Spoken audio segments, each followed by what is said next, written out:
तो हम लोग डिजिटल इंडिया के एग्जिबिट पर हैं, जिसमें यहाँ पर अच्छा लिखा था डिजिटल इंडिया एक्सपीरियंस। और इसके बारे में और बताने के लिए मेरे साथ जुड़ रहे हैं डिजिटल इंडिया कॉर्पोरेशन के MD and CEO Abhishek Singh ji. Abhishek ji, मैं चाहूँगी हमारे जो लोग यहाँ नहीं आ पा रहे हैं, हमारे सारे व्यूअर्स को, उनको थोड़ा ये एग्जिबिट के बारे में समझाएं, क्या आइडिया है इसके पीछे? इसका मेन आइडिया था कि भारत पिछले 10 वर्षों में जो डिजिटल ट्रांसफॉर्मेशन प्रोजेक्ट्स हमने इम्प्लीमेंट किया है पॉपुलेशन स्केल पर, इसके बारे में बड़ी सारी उत्सुकता थी G20 देशों में।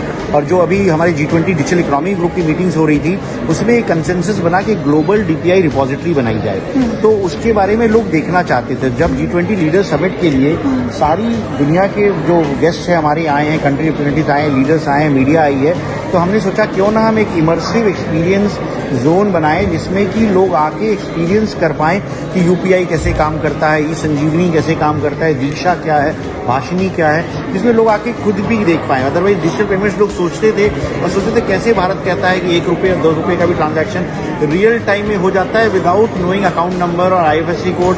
हम बस एक UPI कोड या मोबाइल नंबर जानते हैं, खर्च से कर देते हैं। और हमारे यहाँ गरीब से गरीब व्यक्ति जो ठेला लगाता है या सड़क किनारे बैठता है वो भी कर लेता है। ट्रस्ट इतना है सिस्टम में, और जब मैसेज आता है कि आ गया तो मान लेते लोग कि बैंक अकाउंट में आ गया। मैं एक मंदिर में 5 रुपए का, मतलब सबसे कम अमाउंट मैंने 5 रुपए का वो किया हुआ, UPI यूज किया हुआ है। नहीं, और हर जगह हुआ। और इनफैक्ट एक ठेले वाले ने, चाट वाले ने मुझे बताया कि जो एक बॉक्स, जो पेटीएम बॉक्स जिसको हम कहते हैं, जिसमें साउंड आता है कि 20 रुपये प्राप्त हुए, तो वो कह रहा था इससे मेरे को बेनिफिट ये होती है कि पहले जब मैं पानी पूरी बेचता था तो मुझे 4 मिनट लगते थे पानी पूरी खिलाने में, और मुझे 2 मिनट लगता था कैश ट्रांजैक्शन करने में। तो अब क्या है, वो आवाज आती है तो मुझे पता चल जाता है, तो मैं अपना काम करता रहता हूँ और मुझे पैसा आता है। तो उसकी एफिशिएंसी 50% बढ़ गई। तो ये सब जो टेक्नोलॉजीज है, ये हर व्यक्ति को बेनिफिट करता है। जो समाज के, मतलब जो उत्कृष्ट दर्जे के लोग, उनको तो करता ही है, बट गरीब व्यक्ति को जब बेनिफिट करता है, उसकी इनकम बढ़ती है, तब ये रियली ट्रांसफॉर्मेशनल होता है। ये प्रोजेक्ट अडॉप्ट कर लिए जाते हैं। ई-संजीवनी में जैसे टेलीमेडिसिन, आप किसी भी डॉक्टर से कभी भी संपर्क कर सकते हैं। हमने पुणे में जब ये इसी तरह की एग्जीबिशन लगाई थी तो सूरीनाम की मिनिस्टर आई थी वहाँ, एंड सूरीनाम की मिनिस्टर की तबीयत खराब होगी, वो एक मीटिंग में नहीं आ पा रही थी। हमने पूछा क्या हुआ, तो उन्होंने कहा आप डॉक्टर से कंसल्ट करेंगी। और फिर वो एक्चुअल हमारे ऐसी ही एग्जीबिशन में शी कंसल्टेड और डॉक्टर ऑनलाइन, और वहाँ ई प्रिस्क्रिप्शन मिला, उनको दवाइयाँ मिली, उनकी तबीयत ठीक हो गई। शाम को वो कहती है मैं MOU साइन करना चाहती हूँ इंडिया के साथ, इसको अपने कंट्री में रेप्लिकेट करने के लिए। तो इंडिया स्टैक पे MOU साइन हो गया सूरीनाम के साथ।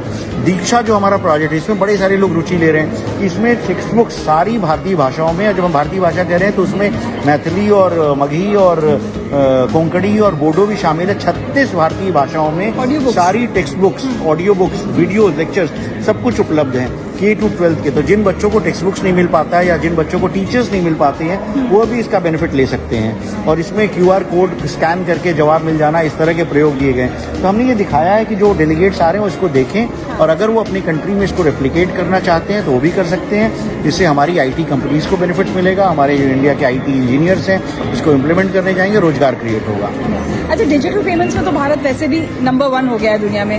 अभी जो आपके पास, जैसे आपने कहा डेलीगेट्स के लिए किया है, कैसी रिस्पांस मिल रही है? फॉरेन मीडिया क्या कह रहा है, लोग क्या कह रहे हैं? बहुत लोग कौतूहल से देख रहे हैं और सोच रहे हैं कि ये उनको एक्चुअली एक्सपीरियंस करने को मिल रहा है। तो ये डिजिटल ट्रांजैक्शंस कर पा रहे हैं लोग, डॉक्टर से कंसल्ट कर पा रहे हैं लोग, और ये हमारा एक डिजिटल इंडिया जर्नी हमने बनाई, इसमें साइकिलिंग करके लोग प्रोजेक्ट्स को देख पा रहे हैं, उस पर भी काफ़ी ज़्यादा कर रहे हैं। तो बहुत सारे डेलीगेट जो विदेशों से आए हैं वो हमारे इसको भी एक्सपीरियंस कर रहे हैं, आधार के बारे में समझ रहे हैं, जो और डिटेल्स QR कोड पे भी दिए गए हैं उसको लेकर के अपने यहाँ अपनी टीम्स को शेयर कर रहे हैं। अच्छा, ये मुझे भाषिनी के बारे में थोड़ा बता दीजिए। भाषिनी एक टूल है जिसके तहत आप सभी भाषाओं में बातचीत कर सकते हैं। जैसे फॉर एग्जांपल हमारा देश एक डाइवर्स कंट्री है, 22 लैंग्वेज हैं।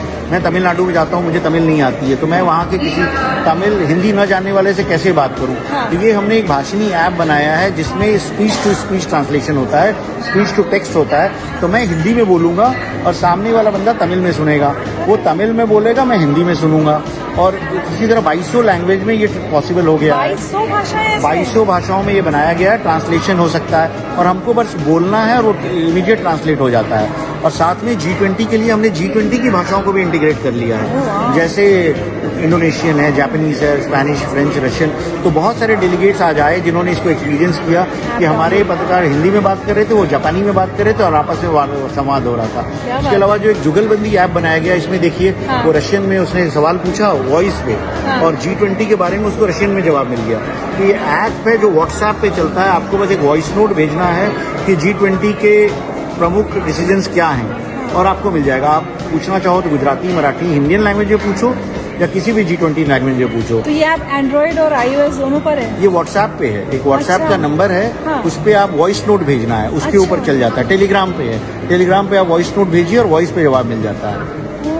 तो भाषिनी ऐप का इस्तेमाल तो मुझे लगता है भारत में हम सभी लोगों को भाषिनी तो बहुत एंड्रॉइड काम प्ले का स्टोर, है। ऐप स्टोर दोनों पे उपलब्ध है। हाँ। उसको आप रियल टाइम ट्रांसलेशन के लिए बड़ी आसानी से यूज कर सकते हैं। क्या बात है। तो अभी सारे व्यूअर्स को आप आज अभिषेक जी क्या कहना चाहेंगे, हमारे जो अभी सिर्फ वर्चुअली इस सबको देख रहे हैं एग्जिबिट को? मैं बस यही कहना चाहूंगा कि जो G20 का थीम है, one worth, one family, one future, और अगर हमको पूरे दुनिया को जोड़ना है तो डिजिटल टेक्नोलॉजीज इसमें एक अहम रोल प्ले करेंगी टू यूनाइट द वर्ल्ड। और जैसे हम कहते हैं ग्लोबल विलेज, तो अगर हमको वन अर्थ, वन फैमिली और वन फ्यूचर को चरितार्थ करना है तो digital transformation projects will play a big role in helping to achieve this. और इसमें बहुत इंपॉर्टेंट बात है कि भारत इसमें बहुत एक लीडर वाला रोल फॉलो कर रहा है, ना कि फॉलोअर वाला। नहीं, इसमें इनफैक्ट सारे दुनिया के लोग जानते हैं कि हमारे यहाँ जैसे फॉर एग्जांपल कोविड का वैक्सीनेशन हुआ, तो डिजिटल हुआ पूरा, सारे लोगों को सर्टिफिकेट्स मिल गए। और अगर हम नहीं करते तो 100 करोड़ के देश में लोगों को याद दिलाना कि कौन सा वैक्सीन लिया था, कोविशील्ड लिया था, कोवैक्सीन लिया था, और अगला डोज 28 दिन के बाद लेना है कि 84 दिन के बाद लेना है, लोग भूल जाते।